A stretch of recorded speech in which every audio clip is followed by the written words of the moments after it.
Good afternoon, and thank you for joining us today. Here is our latest update on COVID-19 in Pennsylvania. As of 12 a.m. this morning, we have 1,146 new cases of COVID-19. This brings our statewide total to 25,345 Pennsylvanians who have tested positive for COVID-19 in all 67 counties. Approximately 1,250 of our total cases are in healthcare workers, and 1,869 of our cases are in 232 long-term care living facilities such as nursing homes and personal care homes. Tragically, we now have 584 deaths among those who have tested positive for COVID-19. And to date, all of the patients that have passed away are adults. It's important to remember that there is a lag time in reporting of deaths over the weekend, and that is part of the reason for the increase in numbers today. As of noon today, hospitals are reporting approximately 2,306 patients are currently hospitalized due to COVID-19. This is approximately 10% of the total count, and this has remained consistent throughout the pandemic. 666 of those hospitalized have required the use of ventilators or breathing machines. Across our healthcare system, approximately 42% of hospital beds, 37% of ICU beds, and nearly 70% of our ventilators are still available. We have received many questions about the demographic data about those who have tested positive for COVID-19. This is very important data to help us make informed and data-driven public health decisions. Unfortunately, out of age, gender, and place of residence, this data has been very difficult for us to collect. The way our current reporting system works is that information about a patient, including date of birth, phone number, address of residence, race, and ethnicity, should accompany every COVID-19 test. This information is collected either manually from providers and laboratories or from our automated laboratory reporting process. But unfortunately, what we are finding is data like race and ethnicity of patients is actually missing from more than 60% of the reports that are submitted to our department. Now, we know that the provider's first priority is to provide care to the patients, but it's important to remember that this is required information that will help us gather a complete picture of the pandemic in Pennsylvania. So today we used our Health Alert Network, or a HAN, to remind providers and laboratories that actually they are required to include this valuable information in the reports. As I pointed out yesterday, we're actually undergoing a process to update this reporting system, which is called PA-NEDS, before the pandemic struck Pennsylvania. A major data system upgrade like this is really not possible right now. So we're making the best use that we can of our existing manual entry reporting system. The accuracy of the information we collect and are able to report is dependent upon those healthcare providers and laboratories in the information that they input into the system. I would very much like to thank all of the healthcare providers and the lab personnel for their work that they are doing to take care of patients, but also for inputting this data now and helping us make the most informed public health decisions that we can by providing us with the best data possible. Now here are my daily reminders. Please wash your hands with soap and water for at least 20 seconds, or the time that it takes to sing Happy Birthday twice, or use hand sanitizer if soap and water are not available. Cover any coughs and sneezes with your elbow, not with your hands. And try not to touch your face, especially after touching surfaces. Clean surfaces frequently. And if you have to go out for life-sustaining activities, please wear a mask if you're going to come in contact with others. These everyday prevention measures can help slow the spread of this dangerous virus, COVID-19, and give hope to our families and our communities that we will recover together.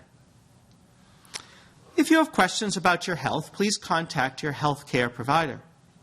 If you need mental health resources because you or someone you know is experiencing a mental health crisis, please contact the crisis text line by texting PA to 741-741 or call the statewide support and referral helpline at 1-855-284-2494.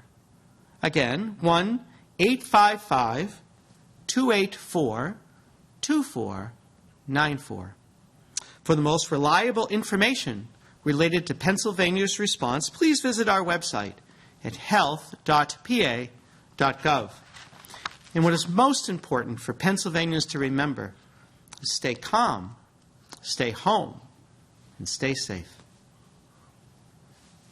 And now I'm pleased to answer any questions. Thank you, Secretary.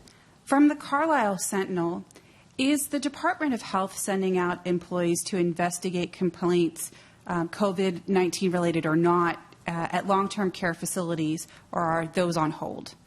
So for the most part, inspections of long-term care living facilities are on hold. But we are investigating complaints virtually and would send in personnel if absolutely necessary.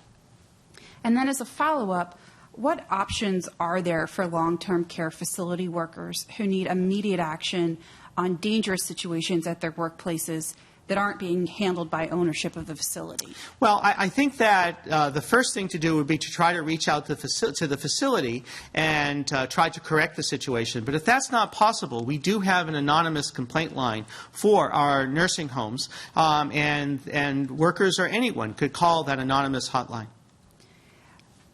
Again, on nursing homes, from the Scranton Times-Tribune, one director of a nursing home hit hard by the disease told us that they're not completely following the guidance issued on March 18th in terms of communal gatherings.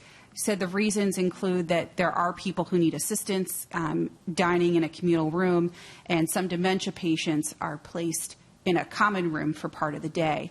The director stressed that all the residents are kept 6 feet apart and that he had the approval of the Department of Health.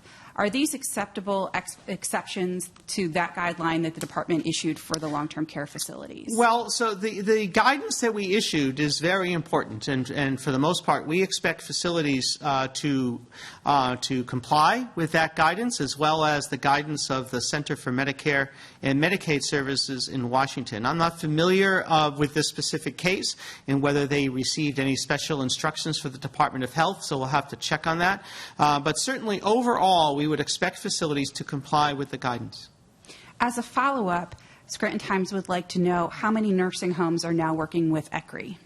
I don't have that information at my fingertips, but we can check that. But we're very pleased with our collaboration with ECRI to provide this infection control virtual guidance and advice to nursing homes, which are very challenged right now. From 6 ABC, Lehigh County has the third highest infection rate in nursing homes in the state. Being it's mainly rural, why do you think this is the case, and why do you expect cases to rise in these types of nursing care facilities? Well, Lehigh Valley has had a significant community spread with COVID-19. So it would not surprise me that nursing homes in Lehigh Valley are challenged. Whenever we're seeing community spread, then we expect to see these type of challenges in long-term care living facilities. Of course, people have to go back and forth, so they don't have visitors that are coming in, but staff go in and out in terms of taking care of patients, but also cleaning the facility and food care workers, etc. And that type of community spread could be introduced in the long-term care living facility, and then it could spread there. Of course, you have very vulnerable patients who are seniors and those with other chronic medical conditions, and they're in their rooms there following the guidance. And so it's a very vulnerable population, both in nursing homes and in personal care homes, and we're taking every precaution that we possibly can to protect them. From Lehigh Valley Live and the Philadelphia Inquirer, some questions about data. More specifically, within nursing homes, how many residents have died, how many staff has been affected? I don't have that specific data at my fingertips, but we can get that. I have given the general data about how many patients are positive and in how many facilities, but we can work on getting that other data out. And then does the department plan to release additional data on the confirmed cases, including more specific geographic and demographic information? Yes, we're working on that type of release over this week. From the Philadelphia Inquirer, New Jersey Governor Phil Murphy signed an executive order requiring grocery stores to limit customers and keep store capacity to at least 50%. Mm-hmm. He also required customers and employees to wear masks in the supermarkets. Do you plan to issue any such orders in Pennsylvania? Why or why not? So we are having active discussions within the Department of Health and with the Governor's Office on that type of guidance, so stay tuned. And then also from the Philadelphia Inquirer, the state recommended people without cars contact their doctors to figure out how to safely get transportation to testing sites. The Inquirer is reporting that many people haven't been able to get those answers from their doctors, and some healthcare systems have deferred questions about transportation to the department. Given that there are Pennsylvanians who can't get tested because they don't have transportation, do you plan to issue any recommendations for people without cars? I think that's a real challenge. Of course, we don't want lots of people who might have COVID-19 taking public transportation, and we're trying to really expand the testing as much as possible, particularly in urban areas where it might be possible if there's enough testing sites for people to either walk there or get other transportation. But I think it is a real challenge. We speak on a regular basis with the Commissioner of Health in Philly and the Commissioner of Health in Allegheny County, and so we'll have those discussions. And then, of course, it's a completely different issue in rural counties. So we'll have to brainstorm on what the best solutions might be. From WNEP, when will dentists' offices be able to resume normal operations? And when they do, will the state provide them with personal protection equipment? Mm-hmm. So dental offices can be open now with specific guidance that we release for emergency procedures. So individuals might have emergency dental needs and have to see a dentist or an oral surgeon, and that guidance is out. In terms of more preventative care, that will really depend upon when we start to open up businesses in Pennsylvania. And we're having those discussions as we speak about what would be the right timing for that. And so that would include dental offices for preventive care. Personal protective equipment such as surgical masks and gowns are important for dentists. We're not planning to use and send the N95 masks unless they're seeing patients who are diagnosed with COVID-19. Those N95 masks have to be for healthcare workers on the front lines treating patients with this deadly virus. From WNEP and WBRE, some questions about a testing site in East Stroudsburg. Equipment from a medical facility set up at a school outside of Philadelphia is being sent to East Stroudsburg. When can we expect that facility in the Poconos to be up and running, and what services are going to be provided there? Mm-hmm. So we're working with the Pennsylvania Emergency Management Agency and Director Padfield on when that site will be open. We're hoping that will be maybe later this week or certainly by next week. And as with the other mass testing sites, we're going to be prioritizing healthcare workers, and that could include hospital workers or those in other health systems or in long-term care living facilities, EMS workers as well, and then those that are sick and have symptoms, especially seniors. We do not plan to be able to do testing of asymptomatic people at this time. We simply do not have the laboratory capability in terms of reagents and test kits to be able to do that population patient surveillance testing at this time.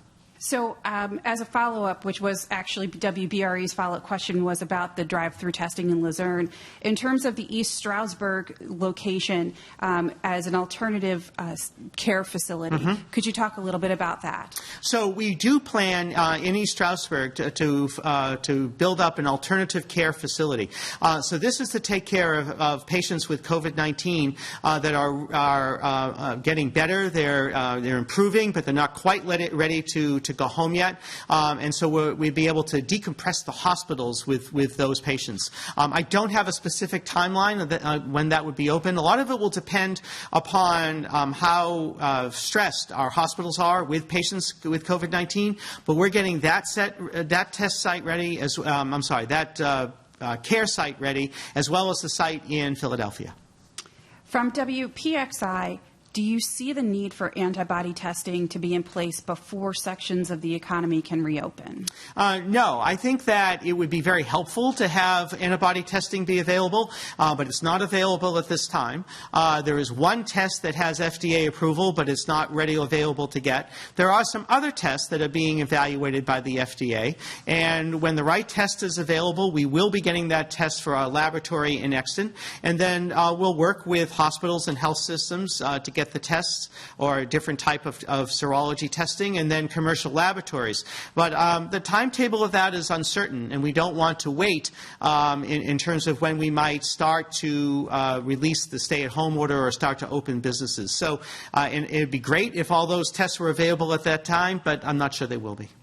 From ABC 27, legislative Republicans are suggesting the terms essential and non-essential for business are incorrect, that the proper term should be safe and unsafe. They insist that some essential businesses that are open but operating there are essential businesses open but operating unsafely, while there's some shuttered businesses that could be operating safely. What's your reaction to the differentiation? I think the governor, and working with the cabinet and the Department of Community and Economic Development, has done a fantastic job in terms of defining essential and life-sustaining businesses. And the examples we often use are in the food industry and grocery stores, as well as pharmacies, etc. And then those that are not essential and life-sustaining, which have been closed. So I think that is the correct designation. I mean, I think that the mitigation efforts, the prevention efforts that the governor has put in place have been working. We have been able to flatten the curve in terms of the number of new cases that we are seeing. If you remember, last week we had over 1,900 new cases in a day, and today we have 1,100 new cases in a day. And it's still too many. We don't want that many new cases, but the curve has been flattened significantly. We have over 25,000 cases, but if you look at some of the old FEMA predictions, if this was going up exponentially like we had talked about, then we would have expected over 60,000 cases. So we are doing a fantastic job. We have to continue those efforts until the time is right, in a slow, progressive fashion to start to open businesses and cancel the stay-at-home orders in a regional, maybe county-wide basis, in a slow, iterative fashion. And when the time is right, the governor will make that decision. From the Associated Press, is there any way that you can enforce the requirement for labs and health providers to submit demographic data on COVID-19 patients? Very hard for us to enforce it, so we're going to rely upon all of our healthcare personnel and laboratories to do the right thing and to fill out that information for us so we can have the right demographic data to make the right decisions. From Penn Capital Star, you've mentioned that Pennsylvania will need to move to population-based surveillance tracking to relax social distancing orders. How many tests do you estimate would be necessary each day to perform this kind of tracking? So I would love to have that type of population-based widespread testing available, but at the moment it is just really difficult to access the chemicals and reagents necessary for the different testing platforms. So we're not sure that widespread population-based testing will be available at that time. We are hopeful, however, that we will have that as time progresses and into the summer and later in the summer, and we'll be able to do that type of viral testing as well as that serology antibody testing, but we'll have to wait till the testing kits and reagents are available. From WESA, Governor Wolf said yesterday we don't have a hard and fast metric for exactly when we will achieve victory, but we need to develop one, and we soon will. Can you provide any additional specificity to this? What kind of factors are being taken into account? So we are looking at many different factors for when we would start to open up areas of the state and when things will be able to be opened up throughout the state, and we'll be able to do more of that surveillance testing. It'll be when the number of new cases is going down on a consistent basis, perhaps with very few new cases, only in certain areas, and we're not seeing these flare-ups and outbreaks. But we don't have to wait for that to happen to start to open up different parts of the state, and that will happen when the time is right according to the governor's decisions. From CNHI, recognizing that the state has begun sharing information about the location of coronavirus cases within counties, the federal government on March 27th added coronavirus to the list of conditions for which first responders must be notified if they've been exposed. Can you say whether or not the state was telling first responders if they were exposed to coronavirus even before the federal government required it? We certainly agree that first responders should be told. I believe we were working with the hospitals to inform first responders if a patient that they had transported, for example, had been positive even before that was required. That's my understanding, but I am not exactly sure of the timeline. From the Reading Eagle, what should workers do in the event they feel employers are not creating a safe workplace by following the state guidelines for social distancing? Can they come forward to report an unsafe condition? Yes. So, I mean, hopefully they can work with their employer to provide safe conditions in terms of social distancing. If they feel that they can't, then they can contact the state. Previously, you had mentioned, this is from News Talk 104.1, previously you had mentioned mitigation efforts may take 2 months. Is that still the situation now? I think it's going to depend upon the cases that we're seeing on the ground. Again, we have been able to flatten the curve. We need to make sure that that continues, and then we'd actually like to see the curve bend. But I don't think that it'll necessarily be 2 months before different parts of the state might be able to have businesses open and then have a relaxation of the stay-at-home order. We'll just have to take that day by day and week by week, depending upon the conditions that we're seeing, models that we have, and then the governor will make a decision about it. But again, it's not going to be one grand opening of the state. It's going to have to go in a slow, progressive fashion, region by region, county by county, maybe even municipality by municipality, watching for outbreaks all the time. And then as a follow-up, if the PA House and Senate provide Governor Wolf with legislation to reopen aspects of the economy, what advice would you give the governor into reopening? Well, the governor and I are exactly on the same page in terms of the mitigation and in terms of how things might reopen. And so the governor will address that legislation if and when it's passed. So from WNEP, a viewer asks, we are told to wear masks, wash hands, etc. when we go to the grocery store. What about our clothing? How long can the virus live on clothing, and should we change clothes, launder them, and take a shower after shopping? So there is no specific advice about that. We know that COVID-19 can live on surfaces. I'm not sure if it's exactly known how long it might stay on clothing. So that's not an official recommendation, but it's not unreasonable. From WKOK, where in Pennsylvania are hospitals overwhelmed? In rural Pennsylvania, they're keeping up easily, but is that true in Philadelphia and Pittsburgh? I don't think that they're overwhelmed anywhere. There are certainly more cases in southeastern Pennsylvania, in Philadelphia, in the suburban collar counties, and there are more cases in northeast Pennsylvania. And the hospitals there certainly have significantly more patients and are challenged, but there are no hospitals that are overwhelmed. We are working to provide personal protective equipment, such as those N95 masks and gowns, etc., when necessary. And we recently had a large push-out of those type of personal protective equipment over the last day. In addition, we're watching in terms of the utilization of intensive care unit beds and ventilators, and so far we're doing well. For instance, Philadelphia has not had to use their federal medical site to date. But we're watching that really carefully and the numbers to make sure that no hospital or health system becomes overwhelmed. From Erie News Now, we've heard Rite Aid will begin expanding COVID testing from Philadelphia to Harrisburg and then perhaps over to Erie. Do you know about this plan, and can you offer any comment to it? We would support any expansion of testing for COVID-19, and so that would be a very positive development. And then as a follow-up, WKOK is also asking, have we successfully flattened the curve? When can we get back to normal, and what would the new normal look like? Well, so we are flattening the curve.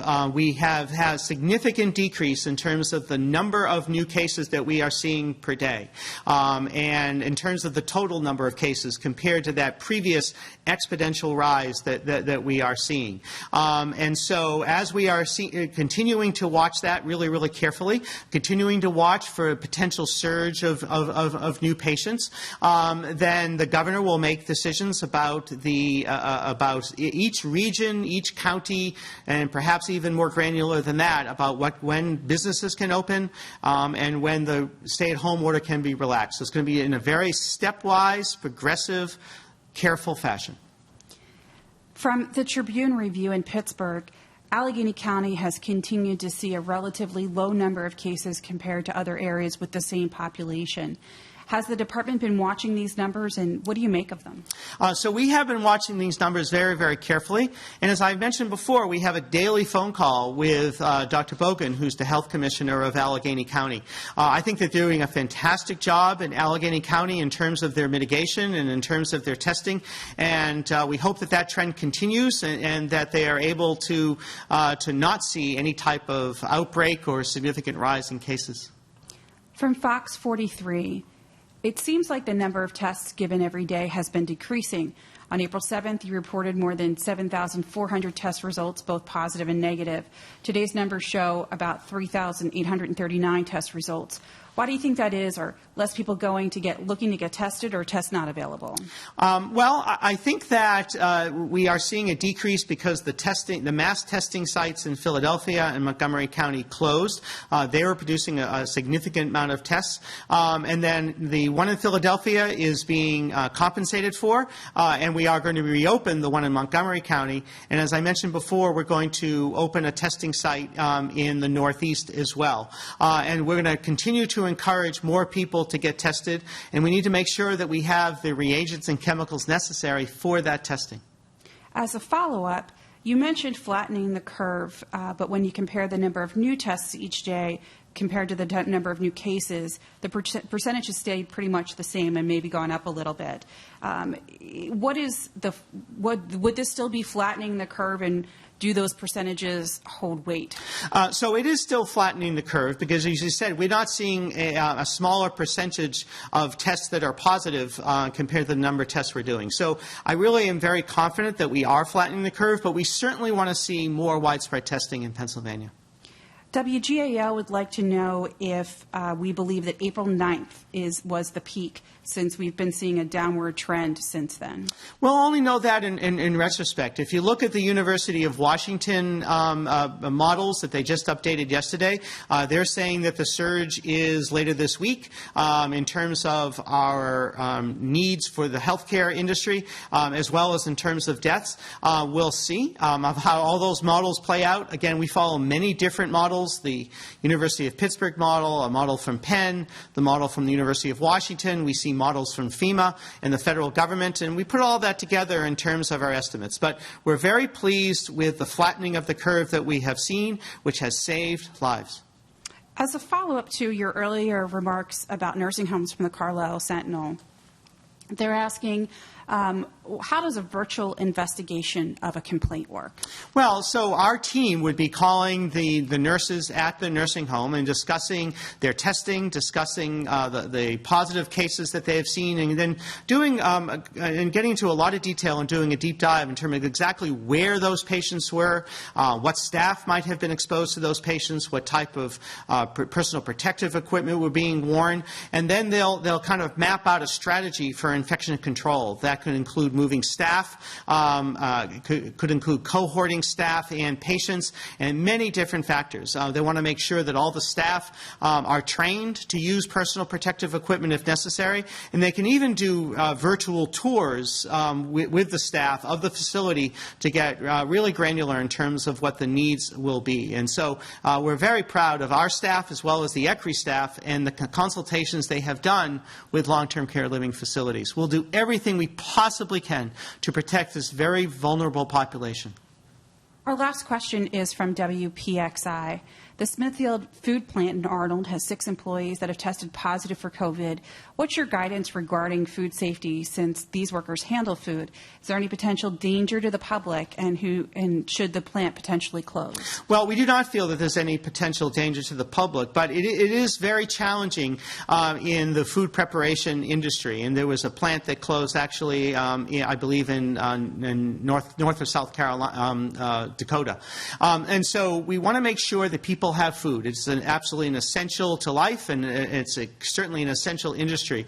So we're working really carefully and closely with Secretary Redding of the Department of Agriculture, who has reached out to the food processing plants to try to add best epidemiological practices and try to protect those workers and those necessary industries.